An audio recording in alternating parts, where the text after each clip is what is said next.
Well, hello, writers. Welcome to episode 298 of How Do You Write? I'm Rachael Herron, and I'm so glad that you are here with me today as we are talking to Seressia Glass, who was so fun to talk to. We talk about things like K-dramas and writing by hand and the editing that can happen when we are entering what we have written by hand into the computer, and also just charmingly about bringing out the inner geek in ourselves and letting other people see it in our work.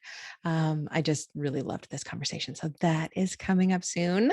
What has been going on around here? I finished the revision of Complete.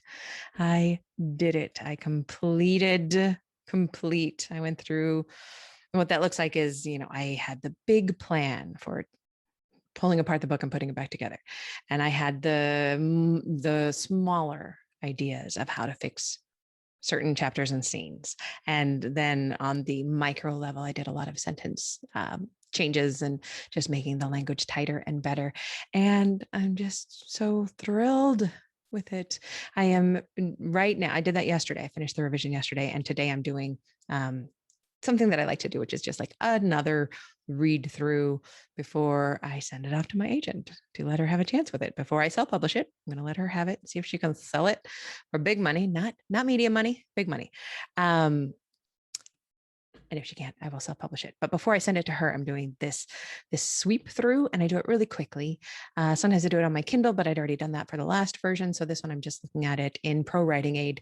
I'm using Pro Writing Aid to actually edit it within Scrivener, which I really like to do. And also it looks different in Pro Writing Aid. So I'm seeing the words a little bit differently, but I'm reading quickly, fixing small things. This is a small thing fix round. And I managed to read half of it today, and I'll read the second half of it tomorrow and do those small changes. And if you're looking at me on screen, there's a hair somewhere falling on my face, and it's driving me crazy. And then I will send it away. And the thing I'm really feeling about this is it's good. It's hanging together beautifully. It is what I wanted it to be. It has bloomed into what I wanted this book to be. And of course, it looks very different from anything I really knew I wanted it to be, because that's what books do. But this is better than I could have dreamed. And I'm really proud of it. And these moments don't always happen that often. And oftentimes you are as proud as you've ever been of a book. And then, you get your copy edits back and you realize again, you don't know how a comma works. So your confidence runs away. But right now I am enjoying this gorgeous, confident pride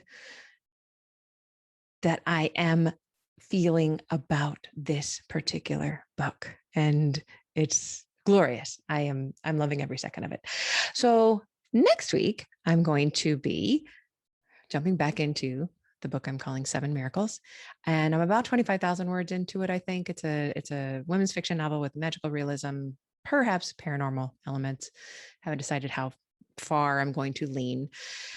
And just a little something I wanted to talk about is that it's been giving me fits. I have been thinking about this book for probably almost a year now, and started to write it.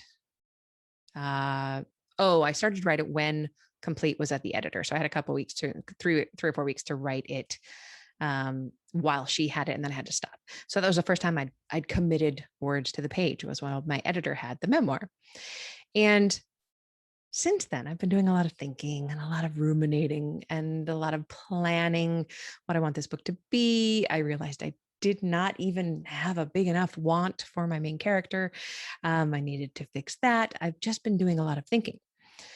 And all this thinking is getting me confused. I do a lot of writing about it in my morning pages. But it's been feeling a little bit overwhelming. So where I'm going with this is I am a patron of Becca Syme. And you all know how I feel about Becca. If you do not feel the same way that I do about Becca, you should go back in my archives and listen to the interview that I did with Becca Syme, because she talks about the Clifton strengths as they apply to writers. And she seriously, literally changed my life in the way I do my work and the way I am able to get things done. I absolutely love her. And I am a patron of hers at the level where I get mini coaching every month. And what that looks like is you get to hang out with one of our coaches and you get to choose which coach. And there are 6 or 7 of you in the group, and everybody gets 10 or 15 minutes to talk about what's on their mind at that moment, like these little mini hot seats. So you get 10 minutes of attention, but you're also learning from everybody else and what the coach is saying to those people. So yesterday I went in with a clear mind, and I love Ellie. Ellie is a fantastic coach. And I said to Ellie, please treat me like I have never heard of strengths before. Why am I having such a hard time thinking about this book? Also, I'm under deadline for it. I don't need to do the thing I've done so many times in the past, which is write 50 or 75 or 90,000 words of a book and then realize I went the wrong way and I need to revise the whole thing. That happens. It's fine when it does, but I'd prefer to do a little bit less of that, a little bit more thinking up front, while continuing to adhere very strictly to my belief that the best first draft is a fast first draft. So that will be coming out quickly.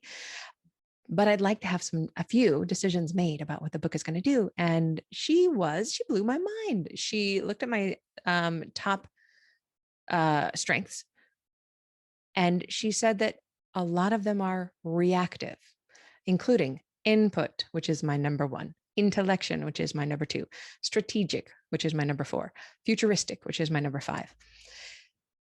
She said sometimes connectedness, developer, which is my number 9. Those are reactive strengths. And I said, what does that mean? What does that mean? She says, you need to write things out and make decisions while you're looking at what you have. So she asked me, she said, do you know how this book ends? And I said, oh my God, for once I do. I have a concept of how this book will end. I know the dark moment. I know what I want this character to learn. And she said, well, have you written that down anywhere? And I said, what? No, I have not. It's all up in my head. And she said that with these particular strengths that I have, and apparently a lot of the strengths are reactive, I have to be able to look at it and react to it in order to know what I'm thinking. And this made so much sense when I considered the way that I do revision. When I do revision, I have a major plan of action, and then I break it down into Post-its and little Post-its. But the thing that I do before I start on any day of revision, I read over all the Post-its. Even if the Post-it deals with something that happens at the end of the book and I'm at the beginning of the book, it still is useful for me to read over all the Post-its every single day, even if there's 100 of them, so that I'm kind of holding the whole book in my head and all of the plans that I have for solutions. And daily, I am reacting to something I'm seeing on the page. And perhaps that is why revision is such a joy for me, is I accidentally harnessed that power of capturing ideas, putting them in a simple, easy place to see and react to them. And what she was saying is, you put down the idea, the concept, or the scene idea, or the character arc, motion. You put it down, you look at it, you then react to it by making a decision about what you're going to do with that thing, and then you move forward. The making a decision and moving forward, while I've been stewing on this book, has not been happening, because I go around and around in circles. I have an idea and it's a great idea. Oh, but what about that other idea? And what are the permutations if I take this idea forward? Will I have to go back and, oh, what about the other idea? Okay, I've forgotten about what I was thinking 2 days ago when I had the best idea, because I'm not putting them on paper and making a decision and moving forward. And she made this lovely point that once you make a decision about something in your book, then you've made a decision. And if you get another great idea, you are not holding that idea up to all of the other ideas that have spun around in your mind about this particular question in your book. You are holding up the new idea to the idea that you made a decision about. You're holding it up to the decision. So it's an either or question. It's not a new idea versus all the old ideas you've ever had. It's a new idea versus the idea that you decided to do. And you just decide which is best. You make another decision and you move forward. Maybe you're going to stick with the decision you already made. Maybe you're going to use this new idea, but then you move forward. And having that clearly delineated somewhere, I don't know, it sounds gorgeous. It sounds like it might work. I don't know how I'm going to do it. I don't know how I'm going to implement this idea. I probably won't get to it till next week when I am back on the page. And I do want to do some plotting before I jump right back into drafting, because I've had some new great ideas and I want to catch them and make decisions about them and then move forward. And that is how we write books. We have to make decisions. And by making decisions, we're always cutting out a million other great decisions that would make a different book. And that is painful. That's always hard to do. But I will keep you posted on how I do this. I think I'm just going to lean on a Google spreadsheet and capture all of my ideas in one spot. One of the things that is difficult for me right now is that I have been thinking about and writing about this book for almost a year in morning pages everywhere. And I also have a notebook for the project. I also have note cards for this project, which are dumb because I don't even know why I always want to use note cards and they do not work for me. And I also have my Scrivener files. So that's 4 places where I have ideas, and I need to bring every single idea for plot and character and theme and everything. I need to put them into one place. So I'm gonna do a color version Google spreadsheet with, it's going to be either awesome or really ugly. I'm not quite sure yet, but I'm excited about having one place that I can open every morning before I sit down to draft and remind myself what I'm doing and allow my brain to react to being reminded what I am doing, because I'm a bear of very little brain. I need to be reminded of everything all the time. That is why I use alarms for every single thing in my life. That is why I take my ADHD medicine now. I need to do the things that help me get stuff done. And this is kind of blowing my mind. I am a reactive writer. Oh gosh, now that I say that, I have heard Becca say that and I didn't understand what she meant. Now that I think about that. So Becca, I apologize. Or maybe I knew it back then and I forgot, but I don't think so. And if I have confused you about any of this, please go check out Becca Syme. I love being part of her Patreon. You get so much information. She has a write-in that, like, a daily office hours. I think I never use them, but they're there. You get deals on her classes. I'm not an affiliate in any way. I'm just in love with the woman and everything she does. So do go check her out, right? The Better Faster Academy, or just Becca Syme, Syme. Check that out. In the meantime, I will keep you posted on getting my memoir off my desk and getting back into the fiction, which I can't wait to do, because you know what?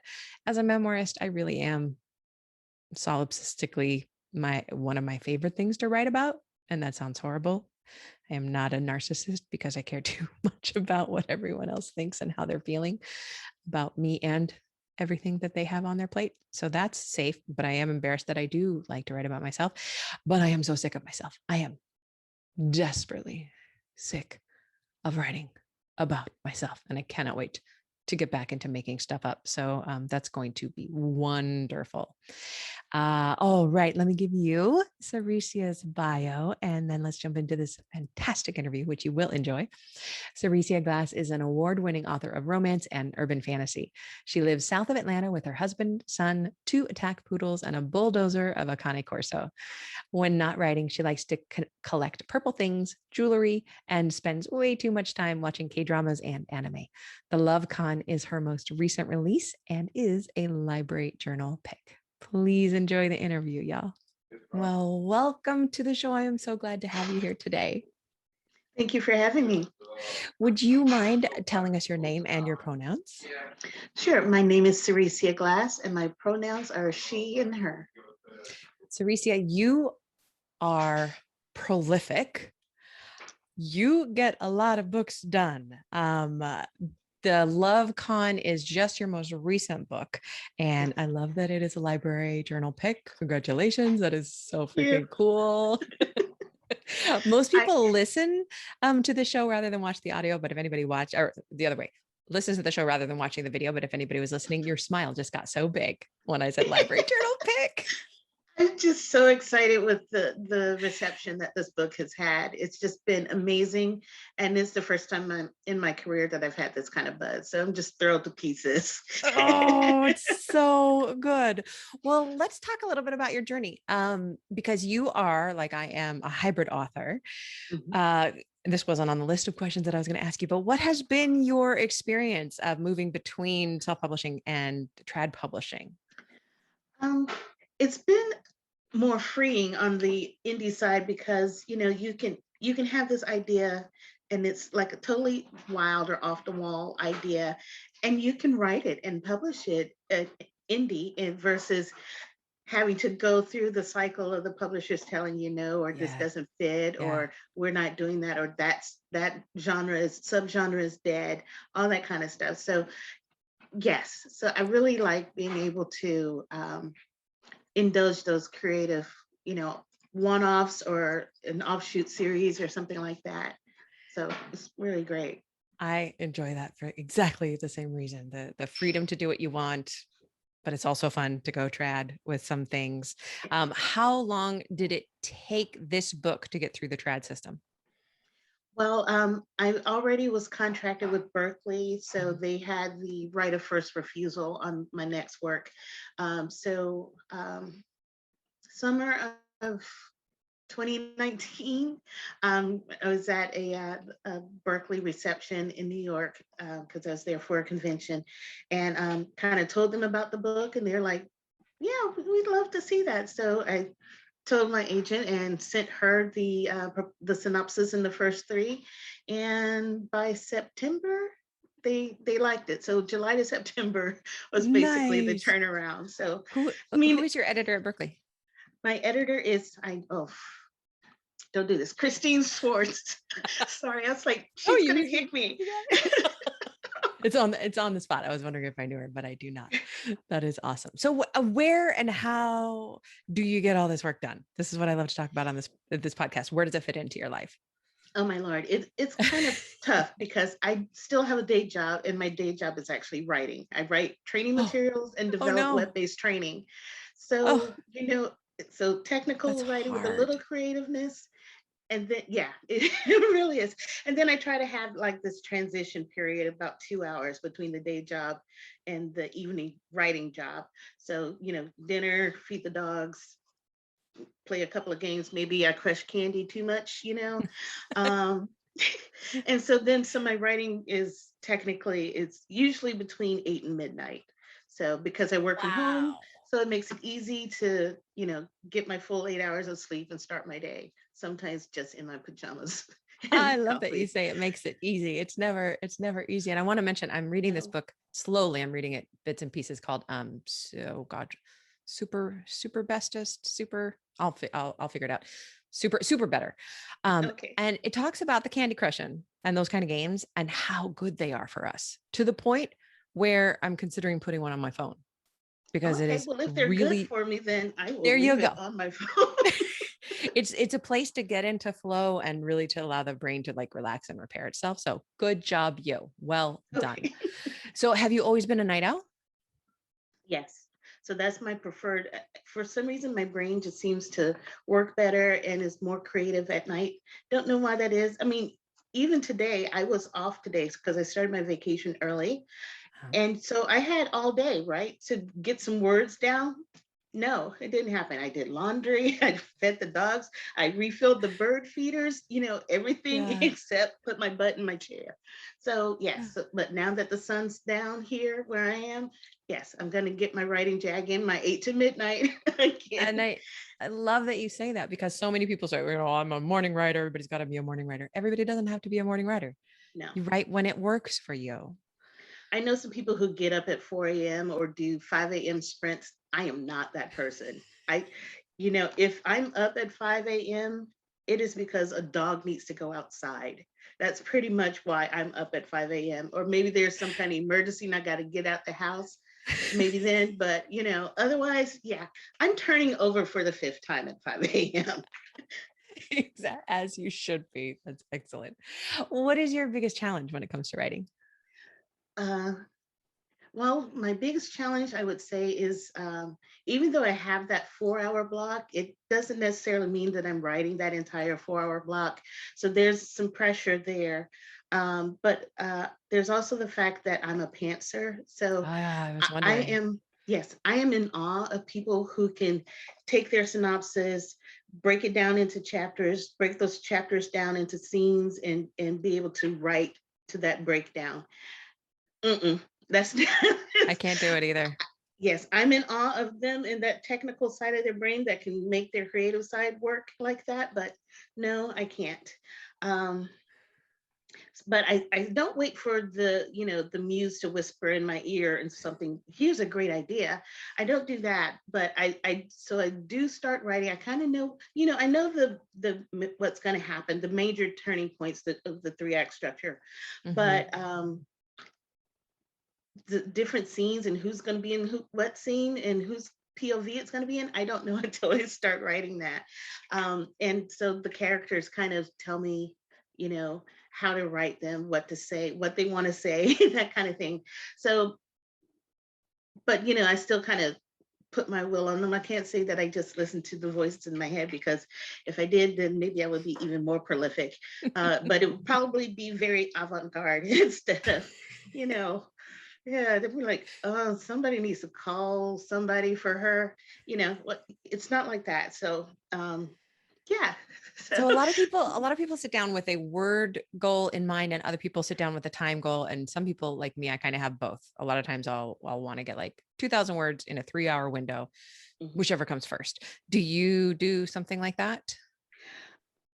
Well, I have a minimum word count, and people are going to laugh at me because my minimum word count is very low. It's basically a page. I feel Great. like, because I That's have to fantastic. reward myself with the little bits, and not, Yeah, and that way I don't feel the pressure to do major word counts. So I give myself a low word count of 250 words, I basically a love that. page. And when I hit that, I give myself a gold star on my sticker. If I exceed that, then it's a different color star. I got So my gold stars right here. I got it. I got a okay, big yeah. a big gold star there for doing something big last week. Yes, So yes, they so motivate. November, yes, I really love it. Yeah, so here's an example of Oh, mine. So gorgeous. yeah, So if people who are listening, this was actually on a calendar kind of page, and Seressia has stars on the dates themselves. mhm. So yes, and then I write the word count, so I know how much I wrote that month, or which nights are seem to be my more productive nights, and that way I can kind of track it and make sure that, oh, historically this is a good writing night. So let me settle in, put my PJs on, my onesie, because I love my onesies, especially now that it's getting cold, and beverage of choice, and I just get started. Oh, that sounds wonderful. What is your primary beverage of choice, or your Well, favorite? Let's right. say favorite. Yeah. Unfortunately, because I have some dietary restrictions, I'm doing keto. Mm, So all of the wines that I used to love, I can't do those anymore. So I miss my Moscato, the Rosé, all of those things.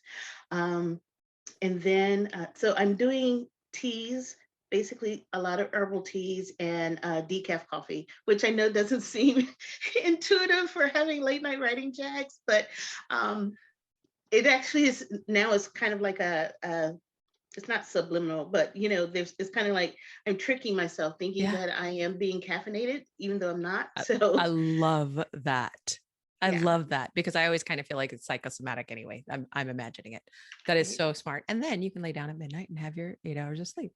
exactly. What is your biggest joy when it comes to writing? Again, it's the same. It's the same as my pain point, being a pantser, because sometimes when I get stuck, I will break out my notepad, and I've got one right here, and I'll write longhand. And when I do that, it feels like the characters in the scene just flows a lot better, because it kind of takes me back to grade school when we had to Mhm. write our reports and we didn't have computers back when I was in grade school. Not going to tell you how long ago that was. Probably about when I was. Yeah. I understand. So right, so it's the way that we grew up to write our papers and stuff to get turned in for homework and stuff. So for me, it's very freeing because I don't have the little squiggly red lines under my text. Yeah. Because of my day job, when I'm typing into a document, it's got to be perfect. It's got to be right. So trying to do that and be creative and get into a flow where I'm not having to make it perfect, Yes. it's hard for me to do that in my word processing system. Because So your in Word, editor brain is so used to being on all day during the day because it's got to edit everything you write as you go, which is not how we do it in a first draft. exactly. Yeah. So it's a flow of consciousness kind of thing where I can just write. I don't have to worry about the editor. I don't have to worry about, did I spell this word right? Does the Mhm. sentence make sense? I can just keep on moving. If that sentence doesn't make sense, I will go on to the next sentence. And then when I type it in, I'll clean it up, and I'll usually add like 500, 600 words while I'm doing that. So it works for me. So I I'm love this happy. process. That's a gorgeous process, and I don't think I've ever heard anybody talk about it exactly like that. Writing first longhand and then putting it in and editing and adding to it. As a pantser, always looking for new processes. I might try that one myself for the next book. Speaking of tips that you're sharing with us, can you share a craft tip of any sort with us? Oh, let's see, a good craft tip. Um, well, something that I would say that's good to do that I don't necessarily do because I write very tight to deadlines in my traditional publishing life. Let your story marinate for a bit before you go in and do the revisions. So that way you can go in with like a clear mind, and you can focus in on whether the flow is going well or whether there's something that you explained in your head but you didn't explain on the page. And of course, just reading it through, especially the dialogue, because you know if you're writing a contemporary, people don't talk in complete sentences a lot. They don't. They use contractions a lot. So if the dialogue that your characters are saying, it's like full formal English or whatever language, then it's going to come across as being stilted. And you want people to be able to relate to your characters and understand them and root for them. And I think making them see, now, if this is an English professor or somebody like that, that'd be different. But if you're writing regular folk, Yeah. they say a lot Yeah. and stuff like that. So it's just, yeah. So I think that is one of the most important things. Word has a thing where it can read back to you. There's a lot of other programs that can do that for you. So when you are listening to it, then you can hear what your characters would sound like. And I think that can help you tighten their way of speech, their mannerisms and stuff like that. And you make them more real, I think. So I think that's one of the best things that you could do. I love that. And you also sound like me, and I'm always running up against the deadline, like sometimes to the hour. So I don't. So what do you actually end up having as a turnaround between draft one and cleaning that up? Like minutes? Yes. Yeah, me too. Oh, my poor Christine, I tell you, she's a sweetheart, and I am so glad that she puts up with me the way she does. Because if my deadline is February 28th, I send it in at 12:01, February 29th, because I'm like, she's not going to read it till the morning anyway. So let me just keep this. Let me have one more night with this, and then I'll get it to her, and it'll be in her inbox first thing in the morning. Or those It's Friday probably not going to read deadlines? it the first time. Yes. Yeah. Those Friday deadlines they give us, it's never going in Right? before Monday. Because I know you're not, Nope. I wouldn't send it in until Friday night. I know you're not going to work on it. Mhm. I mean, I always do clear that with them first, but yeah. Yes. Oh no. And then I'm working Right. all weekend, so they don't have to. Right. So to me, Friday night means Monday morning. It's just Absolutely. she just comes to expect that from me. Bless her heart. I know I need to send her a gift or something. Maybe some extra money or a caffeine fund, maybe a bottle of wine. That would probably be good. She'd probably appreciate the wine because, you know, she's a great editor, and my recent book, The Love Con, is all the better because of how she worked her editing magic and Oh, I love let that. me revise it. So yes. Uh, what thing in your life affects your writing in a surprising way? Hmm, that is a good question. Well, actually, one thing, especially with this new series that I'm doing, well, I'm gonna call it a series, even though one book is out, um, is I'm a nerd, and I like to do nerdy things. So now I get to write about the nerdy things that I love. And I'm like Yes. really happy about that because I really love it. And I just kind of want to share it. And it's like, even if I'm on the fringes of some things, I mean, I love anime, I love cosplay, I love going to the Renaissance Festival, all of that stuff. K dramas, I've watched too many K dramas, and that's kind of how my deadlines slip a little bit. But so I try to use that as a reward system. The K dramas, I'll just watch one scene and then an episode, and then I'll go back to writing. But yeah, so being able to write about some of the geeky, nerdy things that I enjoy doing, and kind of bringing those out to the mainstream who may have not heard of it or done it, I think that that's fun. So yes, my Dragon Con habit is finally paying off for me. Again, your face just lights up when you talk about this. That's wonderful. What is the best book that you read recently, and why did you love it? Um, Actually, I like the series that Farrah Rashan is doing. So the Oh, she's Dating so great. Playbook is the newest one in that. Oh, I And haven't the read that one reason I yet. like it is because the friendship of these three women who found out that they were dating the same guy, and it created an Instagram moment, a social media firestorm. Um, their friendship is so, you can tell that they're girlfriends and that they love getting together and shooting the shit. Can I say that? Yes, Shooting you the can. breeze. And just having a good time. They bonded over this incident, and they became good friends, best friends, and they're all um, living their lives and achieving their goals in different ways. And there's in the Dating Playbook, the character is kind of struggling a little bit financially. She's sitting there at this risky restaurant calculating what she's going to be able to afford to pay or not pay, just so that she can have this dinner with her friends who are more successful than she is. But she's not letting that be like a detriment to her. She's just trying to make her thing work. And I just like the way that they support each other through this story, and um, they're wisecracking, they're sarcastic, but they are down for each other. And I just think that the way that she's portraying this friendship between the three of them is just awesome. And then, of uh, course, the guys that come into their lives are always super cool and need lessons learned themselves. So I think her series is just great. So I like it's a her really heroes good series. because they are hot and wisecracking at the Yeah. same time. Yes, exactly. Let's go into now. Tell us, please, about the Love Con. Speaking of nerdy things, please tell us about this book. Well, the Love Con is set around a fake reality show competition about cosplay. So the Yes. contestants on the show have to make whatever theme of the week it is, have to make costumes according to that theme. So at the opening of the story, Kenya does this. The theme was mashup. So Kenya has done this Dora Milaje Explorer costume mashup. So with it, she's made it into the final round. Well, the final round, unfortunately, is them going back home and doing an iconic duos cosplay with their significant other or partner or whoever.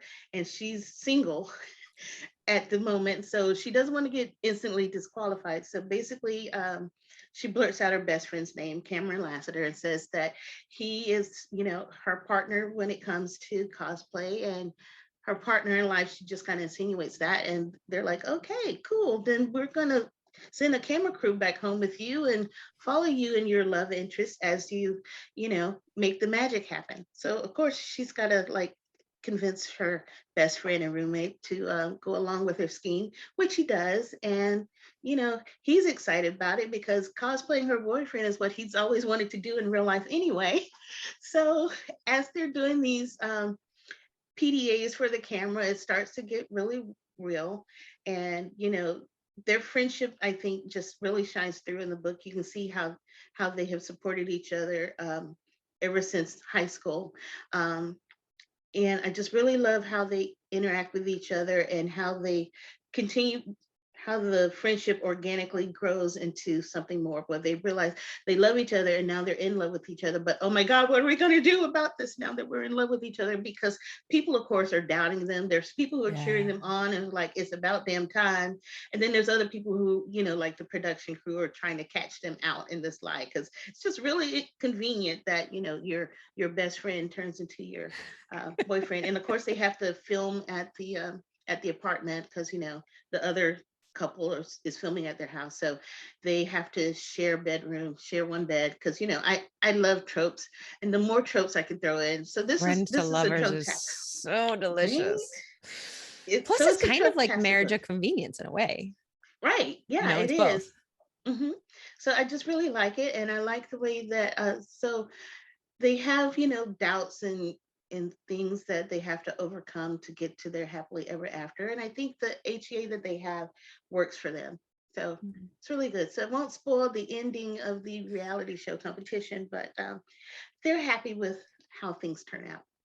Why is this not a show I can watch? Like, why is it also like somebody needs to take the idea from your book and probably pay you for it and then create a show because I Okay, want to well, I'm watch burning that. candles and incense and saying prayers to Shondaland or Netflix or whoever would like to get it, Yes. um, Shondaland would, oh, that would be so. right? Shondaland had Shonda one of Rhimes. my books for like 10 minutes and they were thinking about it for Oh, 10 minutes. And I was over the moon for those right, two just to days or be whatever it considered, was. yeah. Oh, so I will start burning the same incense. Right? I'm gonna cross every digit I have, because that would where be can lovely. where can we find you and everything that you're up to? On social media, I'm at Seressia on Twitter, where I'm pretty active. Facebook is author Seressia Glass. I am on Instagram. I'm getting better at pictures and putting myself in pictures, because usually I'll just take pictures of stuff or my dogs and put it out there. Instagram is at Seressia Glass, and my website is seressiaglass.com. Thank you so much for being with me today. It's been a delight to talk to you. Thank you, Rachel. I Thanks, appreciate Teresa. it.